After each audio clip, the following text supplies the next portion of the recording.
ஒரே ஒரு சப்ஸ்கிரைப் மட்டும் பண்ணிட்டு பாருங்கள். நிலா வந்து சேரானா கிட்ட உட்காந்து பேசிட்டு இருக்காங்க. சோளம் வந்து இழந்தோடனே ஐயோ நிலா காணோமே அப்படின்னு சொல்லிட்டு வந்து பார்க்குறாங்க.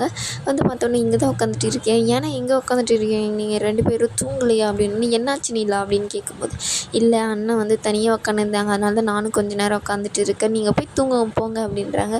ஐயோ வா நிலா, நீ என்ன டைம் ஆகுது, இந்நேரத்துக்கு வந்து 2 பேரும் உட்காந்துட்டு இருக்கேன், ஆனால் வானே வந்து தூங்குவானே, வானே நான் உனக்கு தாலாட்டு பாடுறேன் வானே அப்படின்னு சொல்லிட்டு அவங்கள படுக்க வச்சு தாலாட்டு பாடிட்டு இருக்காங்க.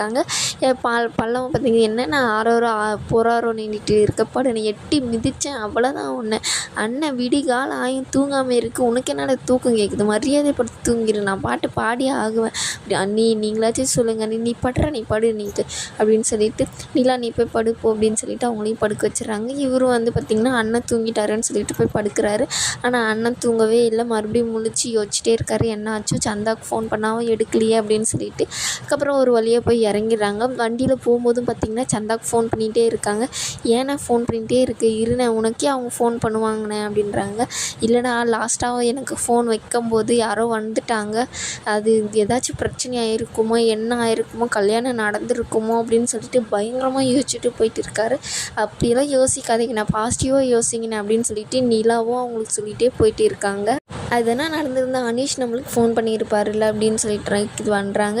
ஆனால் அவரும் ஃபோன் எடுக்க மாட்டேங்கிறாரு அப்படின்னு சொல்லிட்டு இவ ரொம்ப பதட்டமாக அவங்க வீட்டுக்கிட்ட போய் இறங்குறாங்க. அவங்க வீடு பூட்டினதை பார்த்துட்டு ஐயோ என்னாச்சு, சந்தா வந்து இவரை தேடி சென்னைக்கு போயிடுச்சா, ஃபேமிலியோடு சென்னைக்கு போயிட்டாங்களா, என்னாச்சுன்னு தெரியலையே அப்படின்னு சொல்லிட்டு எல்லாமே குழப்பமாக நின்று பேசிட்டு இருக்கும்போது அவங்க 2 பேரும் வராங்க. சந்தா ஃபேமிலி எங்கே அப்படின்னு சொல்லிட்டு கேட்கும்போது, அவளுக்கு இன்னும் 20 நிமிஷத்தில் கல்யாணம் நடக்க போது, மண்டபத்தில் தான் இருக்காங்க அப்படின்னோடனே எல்லோரும் வந்து பதட்டமாக வண்டியில் போய் உக்காடுறாங்க. ஆனால் வண்டி ஸ்டார்ட்டே ஆகலை. ஐயோ வண்டி ஸ்டார்ட் ஆகலையே அப்படின்னு சொல்லிட்டு அங்கேருந்து ஓட ஆரம்பிச்சிருவார். இவர் வந்து அண்ணன் வந்து ஓட ஆரம்பிச்சிருவார். பின்னாடியே பார்த்திங்கன்னா எல்லாருமே ஓடுவாங்க, ஓடிட்டே இருப்பாங்க. அவங்க அங்கே வந்து கரெக்டாக சந்தாவை வந்து அந்த இதில் வந்து உட்கார வைப்பாங்க. அவங்க அழுதுகிட்டே உட்காருவாங்க. இவங்களும் பார்த்திங்கன்னா மாப்பிள்ளையெல்லாம் அழைச்சிட்டு வருவாங்க பூவெல்லாம் போட்டு. அப்போ அவரும் வந்து பார்த்திங்கன்னா கரெக்டாக வருவார். தாலி எடுத்துகிட்டு இவங்க பக்கம் போவாங்க. சந்தா அப்படின்னு சொல்லிட்டு கத்தும்போது பார்த்திங்கன்னா சந்தா அந்த தாலியை தட்டி விட்டுட்டு எழுந்து ஓடி வந்து பார்த்திங்கன்னா சேரனாவை கட்டி பிடிச்சிக்கும். கட்டி பிடிச்சிட்டு எல்லாம் பார்த்திங்கன்னா 2 பேரும் அழ ஆரம்பிச்சிருவாங்க. அங்கே இருக்கிறவங்க எல்லாமே அடிக்க வரும்போது பாண்டி பல்லவன் எல்லாமே தடுப்பாங்க. என்ன எல்லாம் அடிச்சுப்பாங்க, ஒருத்தர் மாற்றி மாற்றி அடிச்சுப்பாங்க.